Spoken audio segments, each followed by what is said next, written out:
You're listening to The Alex Jones Show.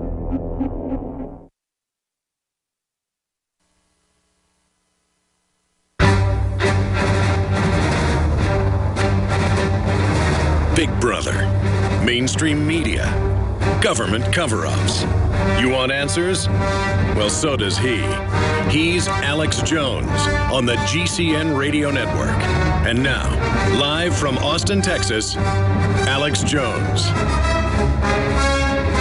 Welcome back to the Alex Jones Show on this Tuesday, December 16th, 2014. I'm David Knight, your host today. I'm going to be joined in the next segment by Maren Katusa, who wrote The Colder War. This is a very fascinating book because for me, a lot of these events, I was aware of them, I remembered them, I didn't have them in a timeline, in a context. And I want to read to you because I found this to be absolutely amazing. The false flag techniques that Vladimir Putin used to hoist himself to the top. This is something that parallels exactly what has happened with our government so many times in the last decade. Now, there were they had a previous war with Chechnya that basically left the Soviet Union embarrassed and looking ineffective. He used a second Chechen war to make himself look very strong and powerful as a leader. It was a short war, even though the conflict stretched on for a long time. They declared victory very early, kind of like Bush with his mission accomplished. But I want to read to you what led up to this. Now, this is from the book, The Colder War. They said the first of 4 closely spaced terrorist attacks came September 4th, 1999 in Dagestan. Now, that would be in Chechnya.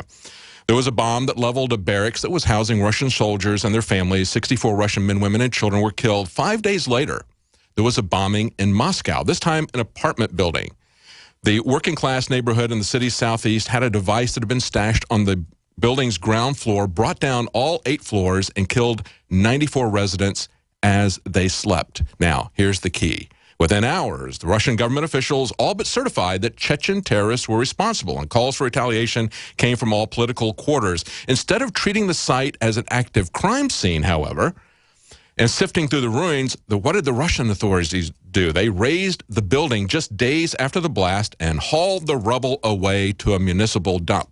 Where have you seen that happen before? To an FSB storehouse. Not the FBI's storehouse like we do here, but this is the FSB. Nothing was left for examination by third parties. Then 4 days later, authorities were called early in the morning to check on suspicious activity outside another apartment building on Moscow's outskirts. They left about 2 a.m., not finding anything. They didn't notice a massive bomb in the building, which exploded 3 hours later at 5 a.m. in the morning. A 9-story building collapsed, 121 died. Then came something very odd. A speaker of the Duma, Russia's lower parliamentary house, relayed to the parliament a report that he just received that an apartment building 700 miles south of Moscow had been blown up the previous night. Not in Moscow, but in a different location. Okay, so what happens is that didn't happen yet. That happened later. Shades of the BBC announcing that Building 7 had collapsed.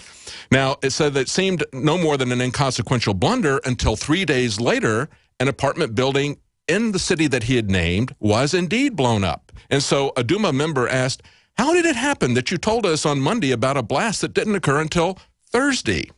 In lieu of an answer, the questioner had his microphone cut off. Then it gets even more interesting. Then something very strange happened in Ryazan, 120 miles southeast of Moscow. They say everybody was on hyper alert, looking for something to happen to an apartment building. So some residents noted that a white car pulled up and 2 guys get out, go into the basement, and leave large sacks. They call the police, who then discovered 3 110-pound sacks wired to a detonator and a timer in the basement. They quickly evacuated the building. A local explosive expert was called in to disarm the device. He determined that they contained an explosive, RDX, powerful enough to bring down the entire building, as we've seen before.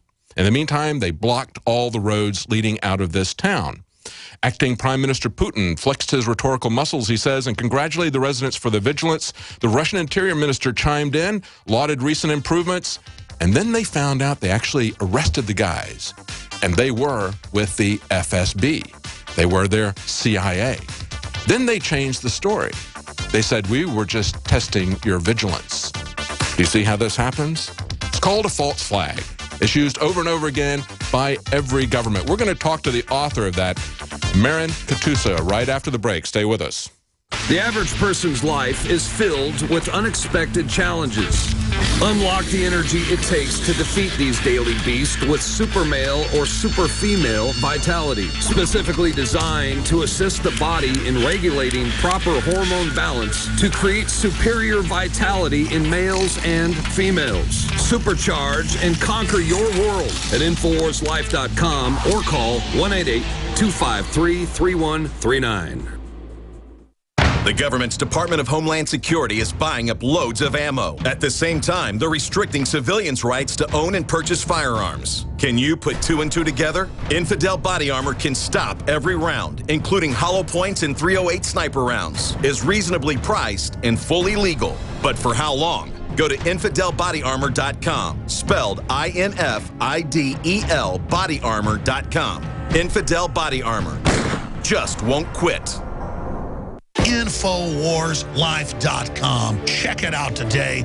I have set out to bring you the most hardcore, cutting-edge supplements and nutraceuticals, bar none. And that's what you'll find at InfoWarsLife.com. We have rejected literally hundreds of products from the InfoWars Life line because they are not of the very highest quality, or because they're not 100% organic, or because they don't pass all of the strictest toxicology tests there are that we have listed at InfoWarsLife.com. Whether it's Survival Shield Nascent Iodine or DNA Force, Super Male Vitality, Super Female Vitality, Lung Cleanse, Fluoride Shield, Oxy Powder. I believe that all of these products will blow you away like they've done the thousands of other customers that have visited InfoWarsLife.com and believed in us and tried the products. Folks, check out InfoWarsLife.com today and the entire line of groundbreaking, cutting-edge, hardcore products.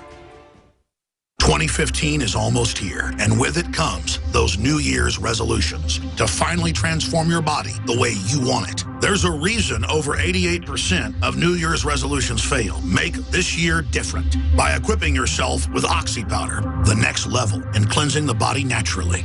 Using super oxygenation, Oxy Powder, available through InfoWarsLife.com, gently cleanses the body while you sleep with easy capsules. InfoWars Nightly News Director Rob Dew has been using Oxy Powder with incredible success. Took it that first day, then I took it for 6 more days after that. 12 pounds melted off in about a week. I'd say a week, 7 days. And I've been able to keep it off, too. My wife was like, wow, you look really good. And I'm like, I know. I guess it's this Oxy Powder. 2015 can be different. Diet and exercise are important, but a lot of us have already tried that. Oxy Powder flushes it out. Secure your Oxy Powder at InfoWarsLife.com. That's InfoWarsLife.com or 888-253-3139.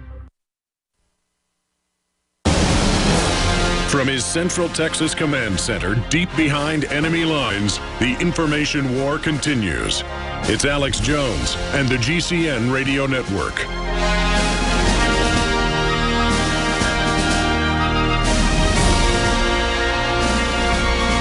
Welcome back to the Alex Jones Show. I'm David Knight, your host today.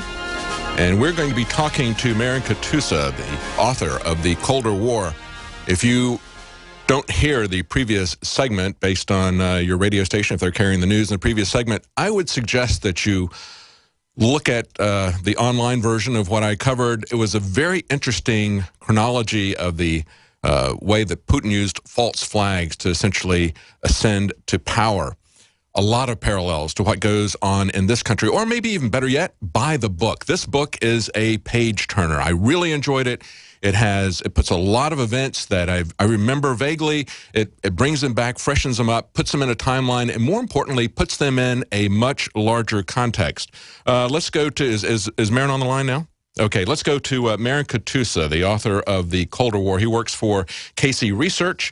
He is a economics advisor. He has a newsletter there, as well as you manage a hedge fund, don't you, as well? Correct. Yes. Yeah, it's one of the largest in Western Canada. Yes, and I tell you what, you certainly know the context, and we've seen massive moves In the last couple of weeks, we've seen the U.S. Congress move to cover derivatives for the banks, something that has massive implications for U.S. taxpayers. But we also see these this massive move by Saudi Arabia to not cut production in the face of falling energy prices, essentially creating a lot of problems for Russia already. We see that the ruble has fallen 20%. They have raised their interest rates to 17%. Talk about that a little bit.